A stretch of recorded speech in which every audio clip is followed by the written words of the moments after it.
All right, it's Friday, July the 10th. We've got 5 games on the first 5 board to cover with you. And that'll include Toronto heading to San Francisco, or rather from San Francisco to San Diego. They won 2 of 3 in the Bay Area. We'll see if that can continue. You've got the Angels rolling into Minneapolis after dropping 2 of 3 in Texas. You got the Diamondbacks visiting the Dodgers with Ohtani waiting. You got the Brewers and the Pirates, and that'll be a fun one at PNC. And then Houston had an off day, actually, and they come barreling into Arlington. And you've got Hunter Brown on the mound for him. Hey, it's Joe Raineri, WagerTalk.com. Let's get into these first 5 matchups here on a Friday. We're going to start out in San Diego there, where the Blue Jays are going to take center stage, but the Padres are sending J.P. Sears. Toronto countering with Shane Bieber and another post-IL start. Now, the first 5 opened up with San Diego a slight minus 115 favorite, total sitting around 4.5. Now, with these 2 arms, that 4.5, I think, is the number that stood out to me right away. Sears has made 3 starts in his return. He was in the minors, and they ended up calling him up. He's got a 4.70 ERA. Not exactly great. Already an uneasy feeling there, but the underlying numbers, they might be a little bit worse, since they say he's closer to a 6 ERA arm because, well, just the walks are too damn loud. He's a decent strikeout pitcher, but boy, oh boy, the walks are just too much there. By the way, his pitch count is trending down. He does have a couple of good starts now under his belt. And as far as Bieber goes, well, he's sitting at a 9 ERA through 3 Major League Baseball starts, coming off of his long IL path. So if you're expecting me to tell you that the underlying numbers with Bieber make him look better, they don't. That's the scary part. He's been worse. He's getting hit hard. He's not missing enough bats. He's walking too many guys. Toronto's lineup over the last couple of weeks, certainly versus lefties, not exactly a huge sample, but not a really great sign for tonight either, because San Diego's offense, though, versus righties, kind of right in the middle of the pack here. Machado finally seems to have figured some things out. That's good news. But we've got 2 arms who can't put a whole lot of stock into. You got a total at 4.5. And yes, I know it's Petco, and we just saw another under last night, but this is exactly the kind of spot, I think, where I want to be on the total and not the side. So over 4.5 through the first 5 is where I'm leaning there. But I also think the Padres team total over 2.5 in the first 5 at plus money may not be a bad look either. All right, we've got game number 2. We're going to head to Minnesota, where the Twins hosting the Angels. And, well, the price, I think, tells us everything about this game, because the Twins opened up at around a minus 138 favorite in the first 5. That started to creep up here a little bit. And the matchup points towards them. Zebby Matthews going 4.43 ERA. The underlying metrics sitting right there with it. So no ERA mirage here. I think what you see is what you get with him. The Angels are sending Grayson Rodriguez to the mound, and this is where the Twins may be on the run line.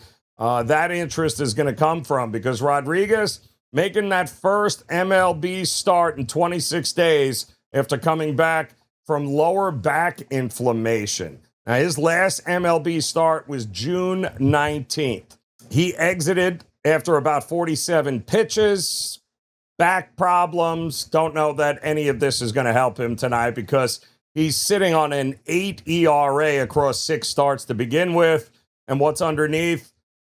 Little bit better than the 8 ERA, but it's ugly, and the walks are the problem. He doesn't have the command, and that's the issue. And the matchup at the plate doesn't help the Angels, by the way, because they've been one of the worst lineups versus right-handed pitching over the last couple of weeks. even with averaging 5 runs a game over the last 7 days, that number doesn't matter as much versus how badly that they have hit right-handed pitching lately. Minnesota is the top 10 offense in baseball versus righties over the last couple of weeks. Clemens is really starting to come into his own. Bell have all been swinging it well on this team. The Twins should have no problem getting to Rodriguez in the first 5. I don't know that I want to lay the 144, 145 where it's at right now, but I got to tell you, Twins laying that half a run in the first 5, minus 104 right now. I think that is the better entry point.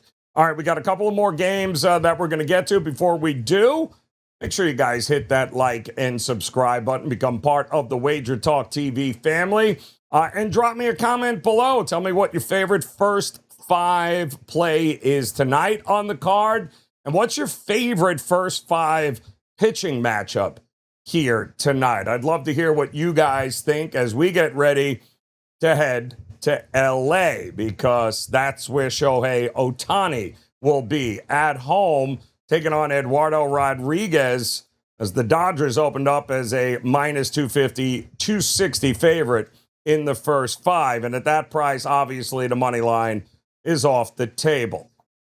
How about the run line? Well, let's talk about it. Ohtani sitting at a 1.79 ERA on the year. The underlying numbers, he's closer to a mid-2s arm, which is still elite in my book. He's missing bats at a ridiculous rate. The walks are manageable. The runs, not going to come easy, especially if you're a team that hits as bad as the Diamondbacks do. Now, they're sending Eduardo Rodriguez, who on paper looks amazing. 2.25 is that ERA. And boy, I mean, there's only so much lipstick you can put on a pig before you go, it's still a pig. Because the underlying metrics tell me he's closer to a 5 ERA arm than a 2 ERA. And the strikeouts are down. He's not missing enough bats. That's the gap that matters tonight, because the Dodgers lineup versus lefties over the last couple of weeks, second best in Major League Baseball. Ohtani and Freeman have been doing big damage, as has the rest of the lineup. Arizona, I told you, their offense versus righties over the last 2 weeks, near the bottom of Major League Baseball. I mean, that's a rough ask against Ohtani. I think the Dodgers run line minus the half a run in the first 5 certainly beats laying 250 or 260 at this point. That is the only way I would look at this game. All right, let's head to PNC. This is a fun one. How about the Brewers, who just took 4 or 5 from St. Louis, taking on the Pittsburgh Pirates, and 2 of the better offenses in the sport versus right-handed pitching over the last couple of weeks at PNC. The total, 4.5 in the first 5. And I think that's where we need to focus on, because Milwaukee and Pittsburgh, that opening line, Pirates around minus 140 on the money line. And I love Braxton Ashcraft, who's going for the Pirates. And listen, 3.24 ERA, and the numbers underneath back it all up. He misses bats. He doesn't hand out a lot of walks. He's the reason Pittsburgh is priced as big a favorite as they are in the first 5. Now, Brandon Sproat, he's got a 5.13 ERA for Milwaukee on the year. And well, you look at his underlying numbers, a touch better, actually, than that. But this is still a guy that walks far too many people. He can miss bats, yes, but those free bases keep giving lineups extra life. Not great.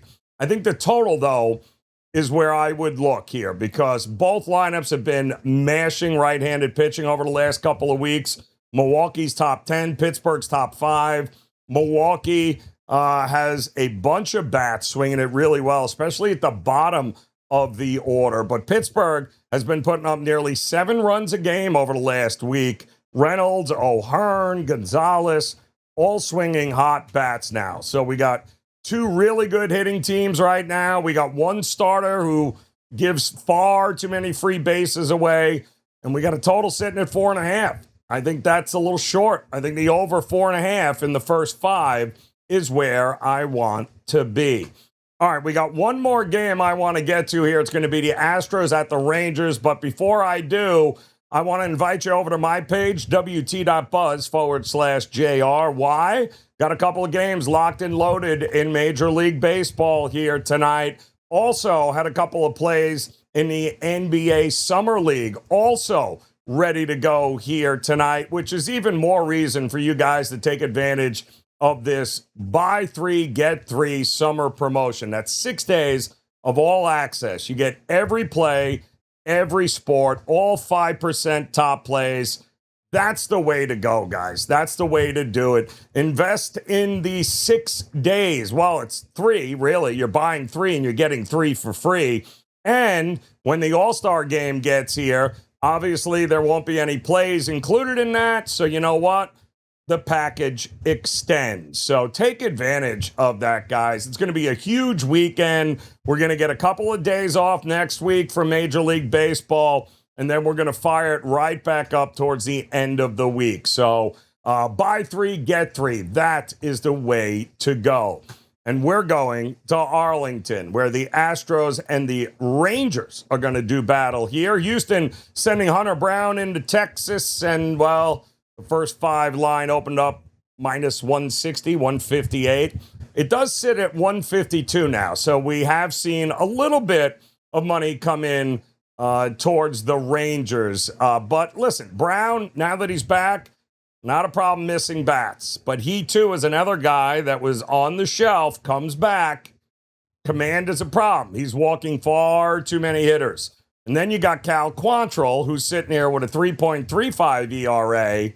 And is that really the kind of pitcher he is?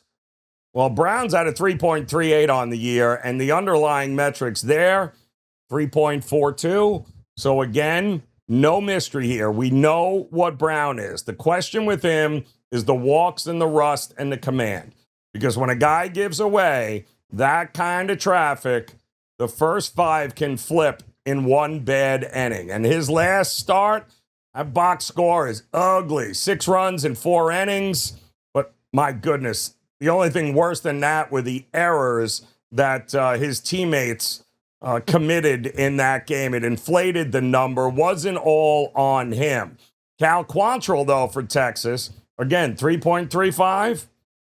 Yeah, no, this is one of those ERAs that's doing a lot of the heavy lifting here because the underlying metrics say he's closer to a high 4s starting pitcher than anything else. He's got 3 starts back this year. He's not missing enough bats, not that he ever did.